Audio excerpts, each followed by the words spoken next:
ہم بات کریں گے. ہمارے ساتھ موجود ہیں نمائندہ اسلام آباد رانا مقبول. رانا مقبول السلام علیکم.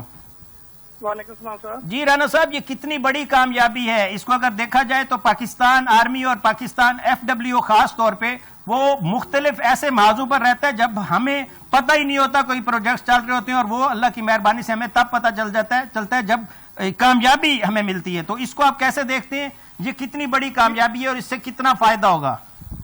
جی فوج اور فرنٹیئر ورکس آرگنائزیشن FW اور پاکستان ایئرپورٹ اتھارٹی کی جو کاوشیں ہیں وہ دیر سے جاری تھی، اور یہ بہت بڑی کامیابی ہے. پاڑا چنار اور کرم کے لوگ اس سے مستفید بھی ہو گئے، اور FWO کی جانب سے ایئرپورٹ ایریگریشن کے بعد 26 اپریل کو پاکستان آرمی ایویشن کی جانب سے آپریشن لینڈنگ اور ٹیک آف ٹریک کا کامیاب انعقاد کر دیا گیا تھا.